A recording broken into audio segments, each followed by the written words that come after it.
Namaskar and welcome back to the channel. So, after a long time, we are back to continue our series of nervous system examination. बहुत बड़ा है और अभी तक इसमें 2 videos ही बने हैं. ये 2 या 3 वीडियोज़ ही बनी है. ये प्रॉब्ली थर्ड या फोर्थ वीडियो है. सो यस करते हैं शुरू द न्यूरोलॉजिकल एग्जामिनेशन से. तो हमें एक्चुअली इस बेसिक कॉन्सेप्ट्स पे जाने से पहले भी अभी कुछ कुछ गाइडलाइंस कवर करनी थी जो कि brief but comprehensive neurological assessment के लिए बहुत ज़्यादा ज़रूरी है. संक्षेप में पूछें लेकिन पूरा पूछें, सारी चीज़ें उनके बारे में पता चल सकें उसी क्वेश्चनेयर से. ऐसे क्वेश्चंस मेंशन्ड है इस बुक में और हमारी रेफरेंस बुक है हचिंसन्स क्लिनिकल मेथड्स 21st एडिशन. तो लेट्स बिगिन. बेसिकली हमें पहली वीडियोस देखने के लिए जो नर्वस सिस्टम के एग्जामिनेशन जहाँ से शुरू हुआ था, मैं नीचे लिंक्स डाल दूँगी, आप वहाँ से देख सकते हैं. सो ये जो गाइडलाइंस है for a brief but comprehensive neurological assessment, let's begin. इसमें क्या क्या पूछना ज़रूरी है, क्या क्या होना ज़रूरी है. सबसे पहले इसमें दिया हुआ है कि मेंटल स्टेट के बारे में जानना पेशेंट की बहुत ज़रूरी है, क्योंकि यदि मेंटल स्टेट ठीक है तभी हम आगे उसी से क्वेश्चन करना प्रोसीड कर पाएंगे, वरना हमें किसी उनके अटेंडेंट को या किसी रिलेटिव को क्वेश्चन करना पड़ेगा जो उनके साथ ऑलमोस्ट 24/7 रहते हैं. सो या मेंटल स्टेट में बहुत ज़्यादा यूज़फुल इन्फॉर्मेशन ऑब्टेन की जा सकती है during history taking specifically.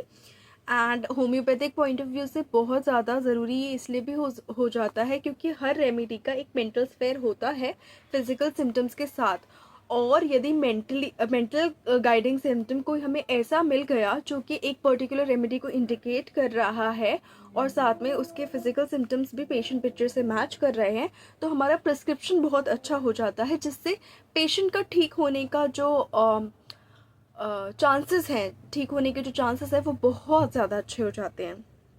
So yes, history taking से ऑब्टेन कर सकते हैं. तो सबसे पहले ये देखना चाहिए कि हिस्ट्री जो है एक्यूरेटली यानी सही सही दी गई है, कंसाइजली संक्षेप में ली गई है या दी गई है, एंड विद इंसाइट प्रॉपरली जो क्या कहते हैं चीज़ें कवर होनी चाहिए वो कवर्ड है या नहीं है.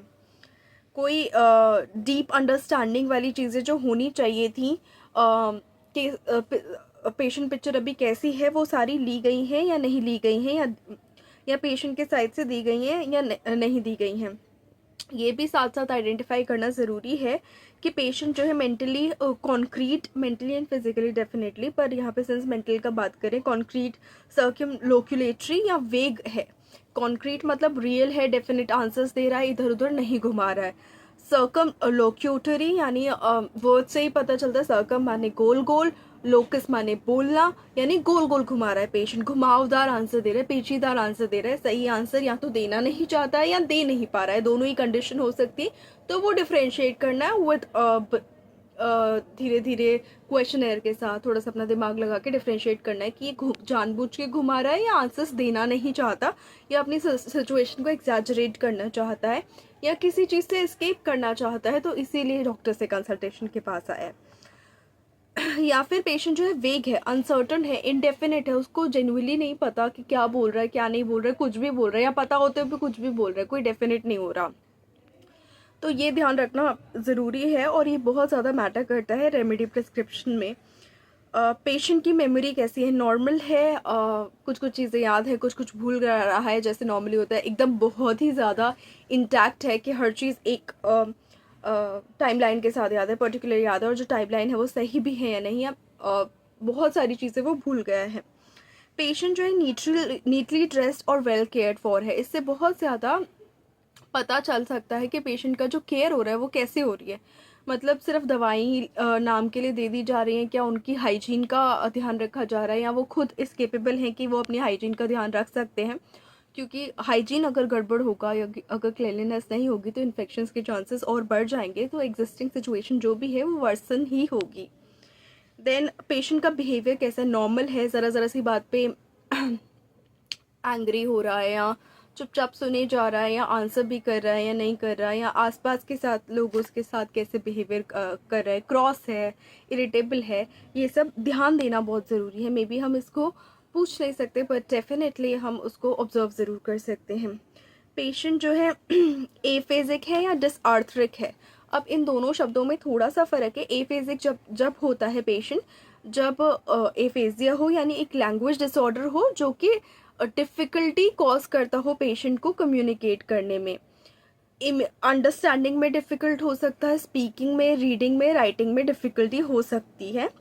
एंड जो एफेजिया है वो बेसिकली किसी ब्रेन में डिसऑर्डर के कारण होती है, जो कम्युनिकेशन से रिगार्डिंग जो एरिया है ब्रेन में उसमें प्रॉब्लम के कारण होती है। डिसआर्थरिक यानी पेशेंट को लैंग्वेज समझ तो आती है लेकिन उसको आर्टिकुलेट नहीं कर पाता, उसको डिफ़िकल्ट हो जाता है वर्ड्स जो है उसको आर्टिकुलेट करने, या तो अनक्लियर प्रोनाउंसिएशन होगी ऑफ स्पीच।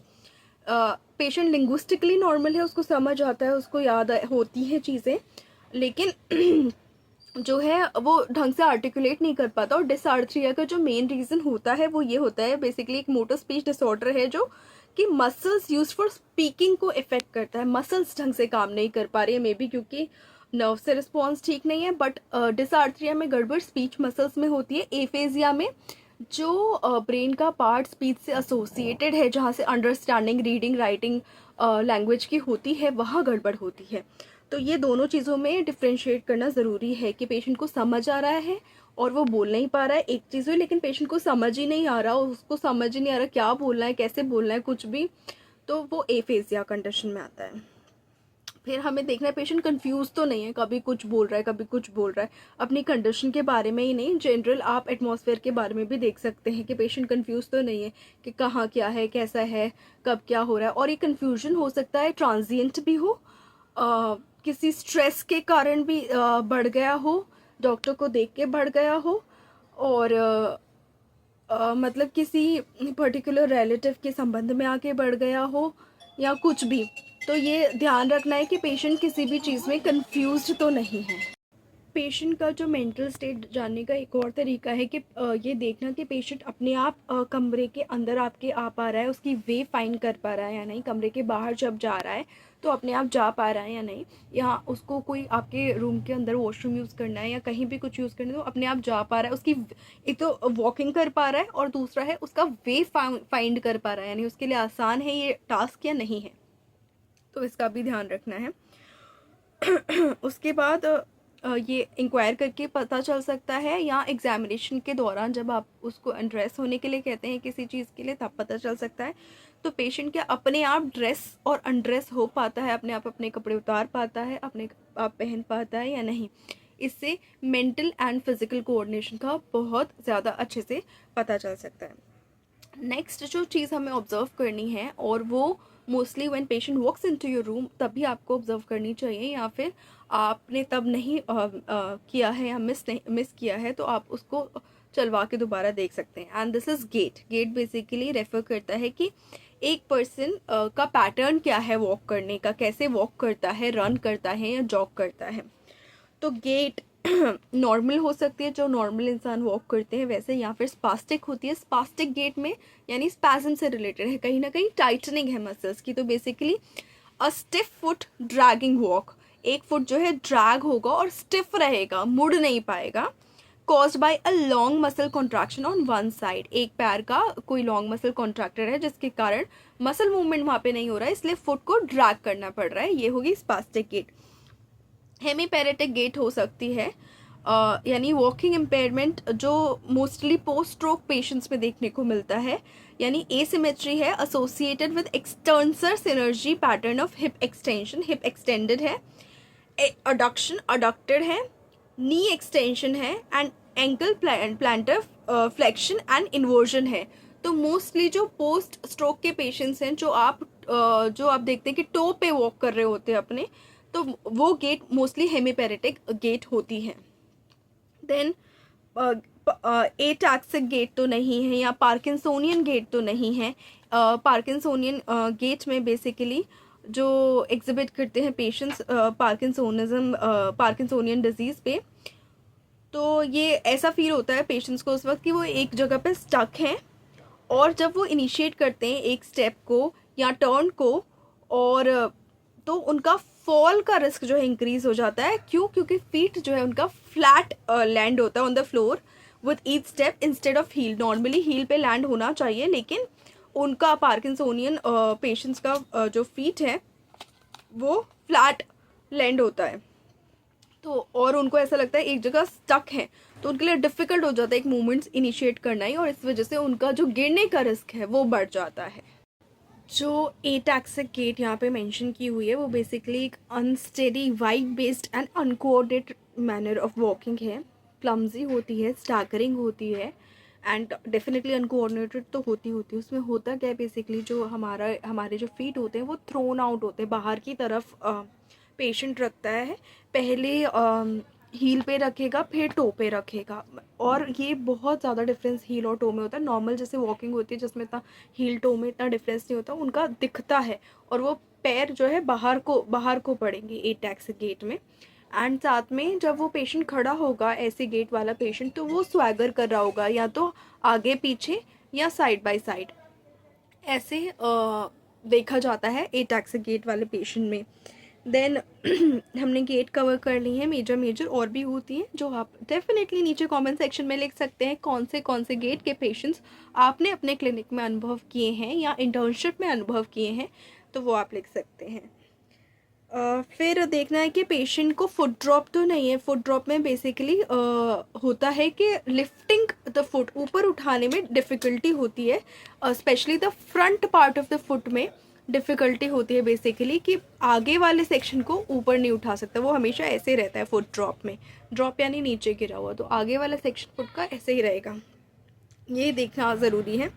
फिर क्रेनियल नर्व्स का थोड़ा बहुत एग्जामिनेशन भी, ब्रीफ असेसमेंट भी ज़रूरी है before we go to a detailed examination of certain aspect. जो एस्पेक्ट हमें ख़राब लगे उसका डिटेल एग्जामिनेशन हम कर सकते हैं, क्योंकि यदि हम पूरा न्यूरोलॉजिकल एग्जामिनेशन पेशेंट पे करेंगे it can be time consuming. यदि if that time can be genuinely devoted to a patient, it is of utmost importance. लेकिन जब हम नहीं कर पाते हैं तो ये हिस्ट्रीज़ लेना बहुत ज़रूरी है, ताकि पर्टिकुलर एरिया के एग्जामिनेशन आइडेंटिफाई कर सके और वो डिटेल में कर सकें।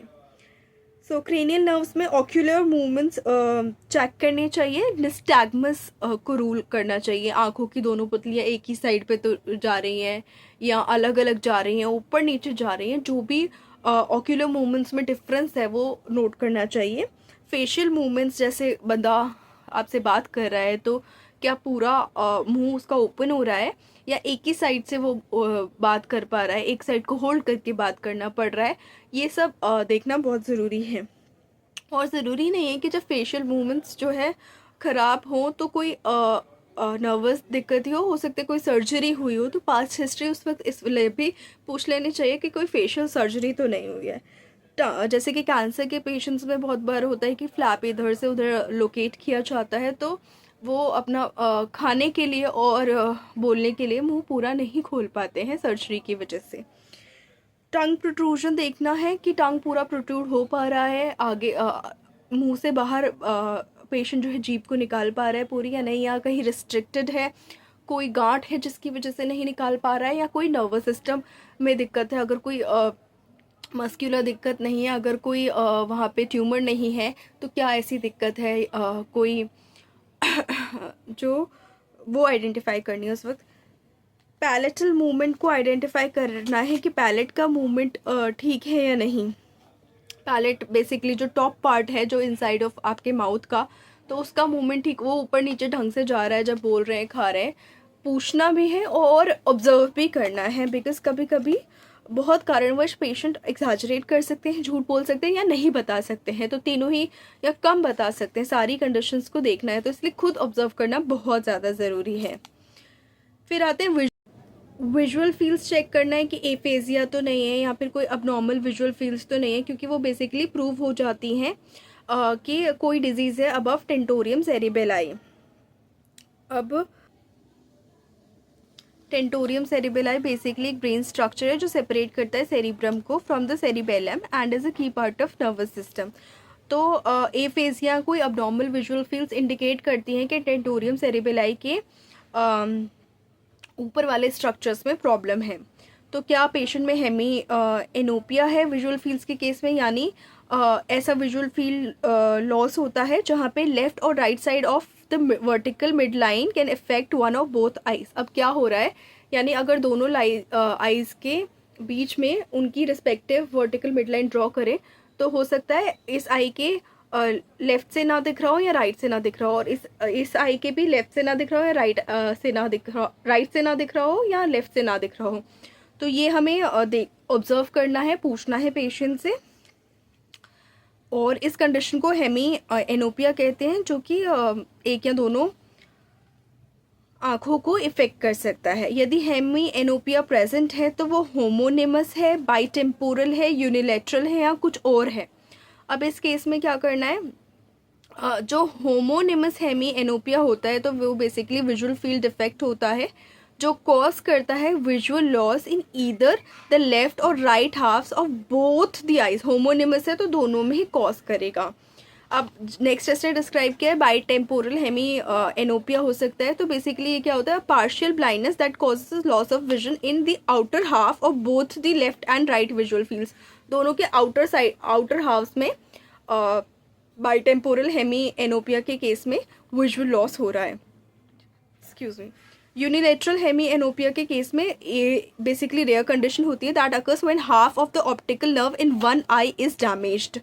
तो ये उस केस में देखा जा सकता है। फिर हमें देखना है कि पेशेंट का सेंट्रल विजन नॉर्मल है, क्योंकि सेंट्रल विजन हमें जो है डिटरमाइन कर सकते हैं विजुअल एक्यूटी को चेक करके। विजुअल एक्यूटी बेसिकली एक मेजर है ऑफ हाउ क्लियरली और sharply a person can see. तो सेंट्रल विजन हम विजुअल एक्यूटी को चेक करके आइडेंटिफाई कर सकते हैं। फिर then can patient read small print with और विदाउट ग्लासेस, ये भी देखना। ग्लास अगर लगा हुआ होगा तो डेफिनेटली उससे पूछना चाहिए कि किस चीज़ का है, दूर के विजन का है, पास के विजन का है। पेपर पढ़ा जा सकता है बिना स्मॉल चीज़ें फंट पढ़ा जा सकता है या नहीं। अब ये भी आइडेंटिफाई करना है कि फंडाई में कोई दिक्कत तो नहीं है। ये हिस्ट्री टेकिंग के वक्त ही इतनी चीज़ें आपको आइडेंटिफाई करनी है ताकि एग्जामिनेशन स्पेसिफिक पे आप प्रोसीड कर सकें। तो फंडस आई के केस में inside back surface of the eye हो गया, तो वहाँ पे कोई पेपिलोडीमा तो नहीं है। अब पेपिलोडीमा क्या होता है, swelling of optic disc both eyes में हो सकती है due to increased intracranial pressure. कोई ऑप्टिक एट्रोफी तो नहीं है, यानी डैमेज टू ऑप्टिक नर्व तो नहीं है। अब ऑप्टिक एट्रोफी में क्या होता है, slowly progressive bilateral vision loss हो जाता है। फिर हाइपरटेंसिव यूरेमिक या डायबिटिक चेंजेस तो नहीं है आइज़ में, यानी हाइपरटेंशन की वजह से आइज़ डैमेज तो नहीं हो रही कि अचानक ब्लड प्रेशर शूट हुआ तो कोई रेटिनल हेमरेज या कुछ इस तरीके की दिक्कत तो नहीं हुई, या कोई विजन लॉस तो नहीं हो गया। देन यूरेमिक ऑप्टिक न्यूरोपैथी तो नहीं डेवलप हो गई, यानी सीकेडी की वजह से यदि पेशेंट में ऑलरेडी कोई एग्जिस्टिंग कंडीशन है जिसमें यूरिया हाई रहता है बॉडी में, जैसे कि सीकेडी, उसकी वजह से कोई विजन लॉस तो नहीं हुआ। यूरेमिक ऑप्टिक न्यूरोपैथी एक रेयर कंडीशन है बट हो सकती है। डायबिटिक चेंजेस जो कि बहुत कॉमन है डायबिटीज़ में, यदि थोड़ी भी केयरलेसनेस रखी जा सकती है या फिर पूरी केयर करके भी डायबिटिक रेटिनोपैथी बहुत सारे पेशेंट्स में देखी जाती है। देन फिर ये असेसमेंट के दौरान ही हमें मोटर स्फेयर पे कोई इफ़ेक्ट तो नहीं है वो ध्यान रखना है। कैसे देखेंगे वो, कि कोई वीकनेस तो नहीं है आउटस्ट्रेच्ड अपर लिम्स में, यानी जब वो पूरी स्ट्रेच हो जाती हैं अपर लिम्स तो उसमें कोई वीकनेस तो नहीं है कहीं दोनों ही आर्म्स में, पूरे हैंड्स में। डिस्टल या प्रॉक्सिमल वीकनेस या वेस्टिंग तो नहीं है कहीं पे भी। डिस्टल मतलब कि जो सेंटर ऑफ द बॉडी से दूर वाली मसल्स हैं, फिंगर्स, इन सब में कोई वीकनेस या वेस्टिंग मसल लॉस तो नहीं है, या चल पा रही है नहीं। प्रॉक्सिमल आसपास वाली मसल्स में कोई वीकनेस तो नहीं है, ये देखना है, या वेस्टिंग मसल लॉस तो नहीं है। पेशेंट्स मस्कुलर टोन कैसी है, नॉर्मल है, स्पास्टिक है यानी स्पैज़म हो रहे हैं उसके मसल्स में, या एक्स्ट्रा पिरामिडल इन टाइप है। अब ये एक्स्ट्रा पिरामिडल कई प्रकार की हो सकती है, ये जो है तो बेसिकली एक्स्ट्रा पिरामिडल सिस्टम एक नेटवर्क ऑफ ब्रेन स्ट्रक्चर है that controls muscle tone and movement. अब इसमें जो ट्रैक्ट्स होती हैं वो रेटिकुलो स्पाइनल ट्रैक्ट हो गई, वेस्टिबुलो स्पाइनल ट्रैक्ट हो गई, टेक्टोस्पाइनल ट्रैक्ट हो गई, जो कि मॉनिटर करती हैं मसल की टोन को, उनकी वीकनेस को या स्ट्रेंथ को। एक्स्ट्रा पिरामिडल डिजीज़ के एग्जाम्पल्स में हम पार्किंसंस डिजीज़ मिल सकते हैं, हंटिंगटन्स डिजीज़, टार्डिव डिसकाइनेसिया जिसमें टिक्स होने की संभावना होती है, वो हो सकते हैं। हेमीबैलिज्म यानी abrupt large movements of the arm और लेग देखे जा सकते हैं, वो हो सकते हैं। तो ये बेसिकली एक नेटवर्क है ब्रेन स्ट्रक्चर का ही जो कंट्रोल करता है। तो उस नेटवर्क से रिलेटेड किसी मसल में कोई टोन डिफरेंस, कोई वीकनेस, कोई लॉस तो नहीं है, ये देखना है हमें। सेरिब्रल एटेक्सिया का ध्यान रखना है, जो कि एक कंडीशन है जो कॉज करती है loss of coordination of muscles specially in the hands and legs. Tendon reflexes and planter responses देखने। टेंडन रिफ्लेक्सेस यानी जिस भी मसल पे आप स्ट्राइक करेंगे वो एक बार को कॉन्ट्रैक्ट होती है नॉर्मली, फिर स्ट्रेच होती है after being stuck. Muscle stretch reflex या न्यूरल रिस्पॉन्स एक तरीके का ये होता है। इसमें कोई गड़बड़ तो नहीं है किसी भी मसल में, ये देखना है। देन ये थोड़ा सा हर मसल को स्ट्राइक करके मेजर मसल्स को देखना पड़ेगा। प्लांटर रिस्पॉन्स यानी एक रिफ्लेक्स होता है जब वो अकर करता है when the sole of the foot is stimulated with blunt object. तो जब ये अबनॉर्मल होता है तो उसको बाबेंस्की साइन कहते हैं, यानी जब बिग टो मूव्स अपवर्ड्स यानी डॉर्सी फ्लेक्स हो जाता है and the other toes of the foot fan out, बाहर को निकल जाते हैं when stimulated with a blunt object, यानी spinal cord and corticospinal tract में कुछ गड़बड़ है, ये बाबेंस्की साइन इंडिकेट करता है। नॉर्मल जो प्लांटर रिस्पॉन्स होता है वो बेसिकली या तो कुछ भी मूवमेंट नहीं होगा टो में, मतलब वैसे ही रहेंगे, या बिग टो थोड़ा सा डाउनवर्ड मूवमेंट हो जाएगा, लेकिन इस केस में अपर अपवर्ड मूव हो जाएगा और बाकी टोस फैन आउट कर जाएगी बाबेंस्की साइन के केस में। तो ये देखना है। फिर गेट असेस करनी है पेशेंट्स की ability to get up from a lower chair, नीचे चेयर से उठ भी पाता है या कोई हेल्प चाहिए होती है, ये असेस करना है। देन सेंसरी एग्जामिनेशन ब्रीफ में कंडक्ट करना है। ये सब हमें जो है ब्रीफ कॉम्प्रिहेंसिव न्यूरोलॉजिकल असेसमेंट के अंडर ही कवर करने हैं, जो इतनी सारी चीज़ें बताई हैं, तभी हम उसके फिर डिटेल एग्जामिनेशन में जाएंगे उस पार्ट के जहाँ हमें ब्रीफ में गड़बड़ लग रही है। तो पोजीशन सेंस पेशेंट में देखना है कि fingers and toes and vibration sense in the feet है या नहीं। पोस्टीरियर कॉलम्स का पता चलता है इससे कि वो ढंग से वर्क कर रही है या नहीं। Pin prix in the patients four limbs देखनी है, फेस में देखनी है, यदि ऐसी कोई संभावना नज़र आती है कि उसको सेंसेशन में दिक्कत है या कोई वो हिस्ट्री ऐसी देता है, या नॉर्मली भी आप इसको रूल आउट कर सकते हैं एग्जामिन करके। और अगर इन सब चीज़ों में दिक्कत होती है तो लेटरल स्पाइनोथैलेमिक ट्रैक्ट्स में दिक्कत हो सकती है। लाइट टच ये तभी कंडक्ट करना चाहिए आइडियली जब पेशेंट कंप्लेंट करता है नमनेस की, लेकिन अगर आप उसके बिना कंप्लेंट करे हुए भी रूल आउट करना चाहते हैं तो well and good, light touch आप चेक कर सकते हैं। जनरल पेशेंट को देखना है कि skull spinal movements and posture ठीक है या नहीं। क्यूटेनियस नीवाई तो नहीं है, यानी मेलानोसाइट्स इकट्ठे होके कहीं डार्क स्पॉट्स बना लेती हैं पूरा, वो तो कहीं बॉडी पे बहुत ज़्यादा नहीं है। ब्रूड्स इन द नेक, कोई अबनॉर्मल ब्रूड तो नेक में सुनाई नहीं दे रही है, कोई ऐसी आवाज़ जो नेक में नहीं सुनाई देनी चाहिए वो तो कोई सुनाई नहीं दे रही है, तो इस चीज़ को चेक करना है। और ये सब इतनी बड़ी वीडियो में जो भी कहा गया है वो ब्रीफ कॉम्प्रिहेंसिव न्यूरोलॉजिकल असेसमेंट के अंडर आता है, जिसमें हम आइडेंटिफाई कर सकते हैं कि किस पार्ट में गड़बड़ हो सकती है, उसके स्कैन्स लिख सकते हैं, उसके लिए ब्लड टेस्ट लिख सकते हैं, और उसकी inside the clinic he further जो स्पेसिफिक एग्जामिनेशन हम कंडक्ट करना चाहते हैं वो वहीं पे कर सकते हैं। बहुत सारी चीज़ें जैसे कि हमें इंडिकेट कर सकती है वहीं की वहीं कोई डिजीज़, जैसे कि नेक रिजिडिटी है किसी पेशेंट में विद हेडेक एंड फीवर, तो मोस्टली कंसिस्टेंट होती है with meningitis. Extensor planter response है पेशेंट में, जो कि एक प्रीवियस एपिसोड ऑफ हेमिपेरेसिस बता रहा है, वो कंसिस्टेंट हो सकती है उसी एपिसोड के साथ, बट नेसेसरी नहीं है कि वो सेरिब्रल इन्फार्क्शन ही रहा हो, और उसके लिए हमें स्कैन्स रूल आउट करने के लिए चाहिए ही होते हैं। और केयरफुल हिस्ट्री जो है ज़्यादा लाइकली होती है to yield useful information then a routine examination. तो history taking becomes a very important and an inevitable part of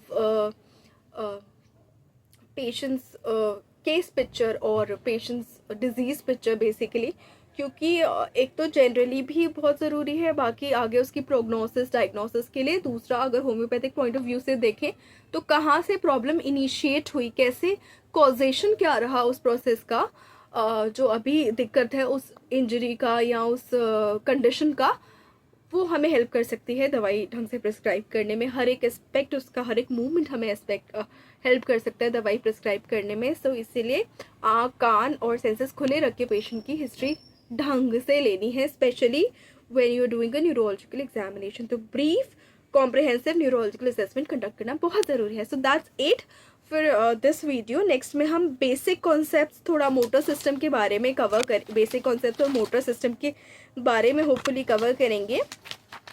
This is going to be a very long series and may take a lot of months, I feel. So stay connected. Please like the video, share the video and subscribe to the channel. Do not forget to hit the bell icon. Thank you so much for staying on this channel.